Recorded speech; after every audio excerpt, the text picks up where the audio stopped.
नमस्कार दोस्तों। विराट कोहली क्रीज पर खड़े थे, लेकिन उनके चेहरे पर वो पुरानी जानी पहचानी गंभीरता लौट चुकी थी। स्कोर बोर्ड पर रन तेजी से बदल रहे थे, लेकिन भारतीय ड्रेसिंग रूम में सन्नाटा पसरा हुआ था, क्योंकि टीम इंडिया को 338 रन का विशाल लक्ष्य हासिल करना था और शुरुआती झटकों ने मैच को एक तरफा बना दिया था। इससे पहले होलकर स्टेडियम में कप्तान शुभमन गिल ने टॉस जीतकर पहले गेंदबाजी का फैसला किया था, लेकिन न्यूजीलैंड की टीम ने हालात को अपने पक्ष में मोड़ दिया। हालांकि शुरुआत भारत के लिए शानदार रही। अर्शदीप सिंह और हर्षित राणा ने मिलकर सिर्फ 58 रन पर न्यूजीलैंड के 3 अहम विकेट गिरा दिए और ऐसा लगने लगा कि मेहमान टीम बड़ा स्कोर नहीं बना पाएगी। लेकिन इसके बाद डेरिल मिचेल और ग्लेन फिलिप्स ने पारी को संभाल लिया। दोनों ने भारतीय गेंदबाजों पर दबाव बनाते हुए शतक जड़े और न्यूजीलैंड की टीम को 337 रन के मजबूत स्कोर तक पहुंचा दिया। 338 रन के लक्ष्य का पीछा करने उतरी भारतीय टीम को जोरदार शुरुआत की जरूरत थी, लेकिन हालात इसके उलट हो गए। रोहित शर्मा, शुभमन गिल, श्रेयस अय्यर और केएल राहुल जैसे अनुभवी बल्लेबाज सिर्फ 71 रन के भीतर पवेलियन लौट गए। होलकर स्टेडियम में मौजूद दर्शकों की आवाज़ धीमी पड़ गई और न्यूजीलैंड का पलड़ा भारी दिखने लगा। लेकिन यहीं से विराट कोहली ने मोर्चा संभाला। उन्होंने साफ कर दिया था कि ये मैच आसान नहीं छोड़ा जाएगा, चाहे सामने नीतीश कुमार रेड्डी हो या फिर रविंद्र जडेजा। विराट ने हर साझेदारी को आखिरी ओवर तक ले जाने का इरादा बना लिया था। रन गति बढ़ती गई, दबाव बदलता गया और मैच धीरे धीरे उस मोड़ पर पहुंच गया जहां हर गेंद पर सांसें थमने लगी। अंतिम ओवर तक खिंचे इस मुकाबले में विराट कोहली ने जो कर दिखाया, उसने मैदान में मौजूद हर दर्शक और टीवी के सामने बैठे हर फैन को हैरान कर दिया। भारत और न्यूजीलैंड के बीच तीसरे वनडे मैच का ये रोमांच अब यादगार बन चुका है। इस वीडियो में हम आपको पूरे मैच के हाइलाइट्स के साथ साथ आखिरी ओवर का पूरा रोमांच दिखाने वाले हैं, इसलिए अंत तक हमारे साथ बने रहिएगा।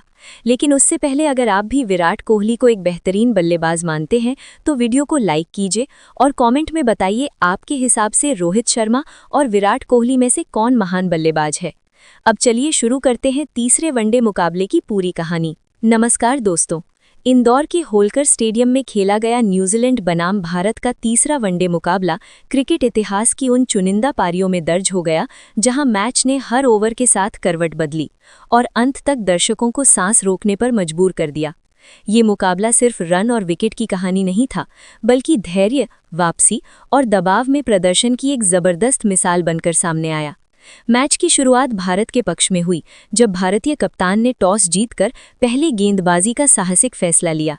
होलकर स्टेडियम की सपाट और बल्लेबाजों के लिए मददगार मानी जाने वाली पिच पर यह निर्णय जोखिम भरा जरूर था, लेकिन भारतीय तेज गेंदबाजों ने जिस तरह का आक्रमण दिखाया उसने इस मैच को बिल्कुल सही साबित कर दिया। दरअसल न्यूजीलैंड की पारी की शुरुआत बेहद निराशजनक रही। पहले ही ओवर की चौथी गेंद पर अर्शदीप सिंह ने हेनरी निकोल्स को बिना खाता खोले क्लीन बोल्ड कर दिया। सीधी गेंद स्टंप से टकराई और कीवी खेमे में सन्नाटा पसर गया। स्कोर महज 5 रन पर 1 विकेट और भारतीय खिलाड़ियों के हौसले 7वें आसमान पर थे। इस शुरुआती झटके से न्यूजीलैंड संभल भी नहीं पाया था कि अगली गेंद में एक और बड़ा झटका लगा। हर्षित राणा की सटीक और उछाल लेती गेंद पर डेवॉन कॉनवे ने ड्राइव खेलने की कोशिश की, लेकिन गेंद सीधे स्लिप में खड़े रोहित शर्मा के हाथों में चली गई। कॉनवे सिर्फ 5 रन बनाकर पवेलियन लौट गए और स्कोर हो गया 5 रन पर 2 विकेट। होलकर स्टेडियम में मौजूद भारतीय दर्शक जश्न में डूब गए थे। हालांकि इसके बाद विल यंग ने कुछ हद तक पारी को संभालने की कोशिश की। उन्होंने संयम के साथ बल्लेबाजी करते हुए रन भी जोड़े, लेकिन जैसे ही वो लय में आने लगे, रविंद्र जडेजा ने फील्डिंग में कमाल कर दिखाया। पॉइंट पर जडेजा ने बिजली की फुर्ती दिखाते हुए एक और शानदार कैच लपका और विल यंग की 30 रन की पारी का अंत कर दिया। स्कोर हो चुका था 58 रन पर 3 विकेट और ऐसा लग रहा था कि न्यूजीलैंड की पारी ज्यादा दूर तक नहीं जाएगी। लेकिन दोस्तों, यहीं से मैच की कहानी में जबरदस्त मोड़ आया। क्रीज पर आए डेरिल मिचेल और दूसरे छोर पर मौजूद ग्लेन फिलिप्स ने हालात को पूरी तरह पलट दिया। दोनों ने न सिर्फ विकेट गिरने का सिलसिला रोका, बल्कि भारतीय गेंदबाजों पर दबाव बनाना शुरू कर दिया। मिचेल ने अपनी ताकत और तकनीक का ऐसा बेहतरीन मिश्रण दिखाया, वहीं फिलिप्स ने आक्रामक अंदाज में स्ट्रोक्स लगाए। दोनों के बीच एक ऐसी साझेदारी बनी जिसने भारतीय खेमे की योजनाओं को हिलाकर रख दिया। डेरिल मिचेल और ग्लेन फिलिप्स के बीच 219 रन की ऐतिहासिक साझेदारी ने मैच को पूरी तरह न्यूजीलैंड के पक्ष में झुका दिया। मिचेल ने धैर्य और आक्रामकता का संतुलन बनाए रखते हुए 137 रनों की शानदार पारी खेली, जबकि ग्लेन फिलिप्स ने भी दर्शनीय शॉट्स की मदद से 106 रन बनाए। इस स्टेडियम में बैठे दर्शक हर ओवर के साथ इस साझेदारी की ताकत को महसूस कर रहे थे। भारतीय गेंदबाजों ने वापसी की पूरी कोशिश की और आखिरकार सफलता भी मिली। ग्लेन फिलिप्स का विकेट अर्शदीप सिंह ने दिलाया जब उन्होंने एक ऊंची गेंद पर बड़ा शॉट खेलने की कोशिश की और विकेटकीपर केएल राहुल ने पीछे से सुरक्षित कैच लपक लिया। फिलिप्स की 106 रन की पारी का अंत हुआ, लेकिन तब तक वो अपना काम कर चुके थे। स्कोर पहुंच चुका था 277 रन पर 4 विकेट। कुछ ही देर बाद मोहम्मद सिराज ने भारत को एक और बड़ी राहत दिलाई। सिराज की गेंद पर डेरिल मिचेल ने ड्राइव खेला, लेकिन गेंद सीधी कुलदीप यादव के हाथों में चली गई। मिचेल के आउट होते ही भारतीय खिलाड़ियों ने राहत की सांस ली, क्योंकि न्यूजीलैंड का स्कोर तब तक 283 रन तक पहुंच चुका था। अंतिम ओवरों में विकेट तेजी से गिरे, लेकिन माइकल ब्रेसवेल एक छोर से डटे रहे। उन्होंने समझदारी के साथ बल्लेबाजी करते हुए नाबाद 28 रन बनाए और टीम को सम्मानजनक स्कोर तक पहुंचाया।